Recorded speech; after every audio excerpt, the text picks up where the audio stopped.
We have a 23-19! How is good, everyone? Today with my WWE Halftime Heat 2019 review. Of course, this is the first Halftime Heat we've had in 19 years. Of course, a lot of people are forgetting the Halftime Heat show in 2000 where, it was basically just an interview with Stone Cold Steve Austin since he was injured at that time. But of course, everyone knows about the first Halftime Heat back in 1999. Of course, the empty arena match for the WWE Championship between The Rock and Mankind. And they brought it back for this occasion. Don't know why they randomly brought it back, but of course they did. It was pretty much an NXT showcase for the top 6 elite NXT superstars. And I thought it turned out absolutely great. I thought the show itself was a lot of fun. It was only 30 minutes or so, or a little less than 30 minutes, but I felt like the time they got in the halftime was great. I really enjoyed it. The NXT talent looked absolutely phenomenal. Thought it was a great showcase. I know it was different. It was unique. You definitely had a different feel to it, and just the overall presentation I thought was fantastic. Shawn Michaels on the commentary with Vic Joseph, which I thought they did pretty well.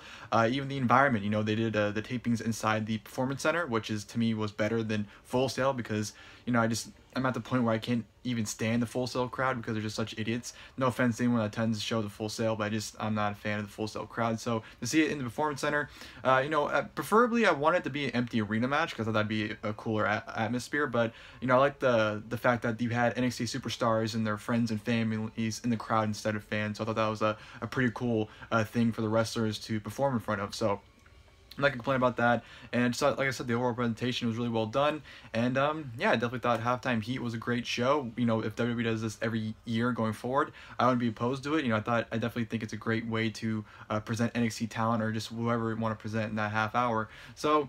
Halftime Heat, great show overall, like I said, really enjoyed it. And of course, the match we had on Halftime Heat was a 6-man tag team match. Of course, Aleister Black teaming up with Ricochet and the Velveteen Dream, taking on Tommaso Ciampa, Johnny Gargano, and Adam Cole. This 6-man tag was absolutely insane. It was an incredible match. I thought it was absolutely awesome. Definitely one of WWE's match of the year contenders without a doubt. If you've seen a PWG 6-man tag from like any Bola tournament over the last couple of years, that's pretty much what this match was. It was a very fast-paced match. It was a sprint. That's all it pretty much was. It was non-stop action, a lot of great spots. It was a spot fest. That's all it really was a spot fest, and it was a lot of fun. You couldn't keep your eyes off the ring.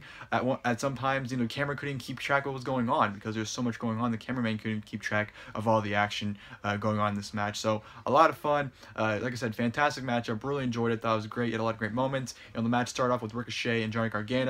Having some callbacks to their match they just had last week at TakeOver Phoenix. Recreating some of the spots like the Hurricanrana spot where Ricochet lands on his feet. So you had a nice interaction between the two of them to start the match. Adam Cole and Aleister Black tag in, and Aleister Black just absolutely destroys Adam Cole with just his kicks and strikes, and the velocity behind Black's movesets are just absolutely insane. It's almost unbelievable how fast that man can move, and he just destroyed Adam Cole with his velocity, with his kicks and strikes. And then of course did a big moment where the faces did their taunts, where Aleister Black did the moonsault off the middle rope, into the kneel position. Ricochet did the handspring, then Velveteen Dream did the over the ropes and slithered back in the ring. So the faces are pretty dominant, of course, and the heels took over. Ricochet had a beautiful comeback on Ciampa and Gargano, where he threw Gargano into Ciampa into a DDT, hit a neck breaker on Ciampa, and then hit a 619 on Adam Cole. That was a great spot right there. Ciampa, a phenomenal spot where Ciampa hit the draping DDT on Aleister Black, which was followed by a moonsault from Ricochet onto Tommaso Ciampa, which was followed by a slingshot DDT from Johnny Gargano onto Ricochet, which was followed by Velveteen Dream hitting his DDT onto Johnny Gargano. So that was an awesome sequence right there between all of them. Adam Cole just absolutely killing Ricochet, recreating the super kick spot from TakeOver Brooklyn 4, where Ricochet goes for the moonsault. Adam Cole hits him with a super kick midair. Awesome spot right there. And then out of nowhere, actually, he tried to set it up, I believe, once or twice before he actually hit it in the match, but Adam Cole hits the Panama Sunrise on Ricochet, which I popped huge for because he has not yet used it in WWE, so to see him use it in this match was awesome to see. So it was, of course, I lost my shit seeing him bust that out. And then, of course, Ricochet was pretty much a sitting duck. Adam Cole and Johnny Gargano hit inside super kicks, while Ciampa hit a running knee onto Ricochet for a great near fall right there before Aleister Black, I believe, broke it up. And then, of course, Adam Cole just absolutely got destroyed by all the faces. A black mask kick from Aleister Black. Was hit with the DVD from Velveteen Dream, a springboard 450 from Ricochet followed by a purple Rainmaker from the Velveteen Dream, and then Velveteen Dream pins Adam Cole 1, 2, 3 to win the match for his team. And yeah, that was just a tremendous match. Like I said, very, very fast paced. Loved the action, loved every second of it. It was pretty much like a PWG 6-man tag you'd get from Bola. That's honestly what this match was. Non-stop fun, and and you can tell they're having fun too. You know, when you have wrestlers go out there and just do what they do best and have fun, that's when you get the best wrestling. And like I said, to me, this match is already an early contender for a WWE match of the year. Do I think it's WWE's best match so far? No, I do think Gargano and Ricochet from last weekend is WWE's best match so far, but this one definitely ranks up there. Like I said, incredible 6-man tag.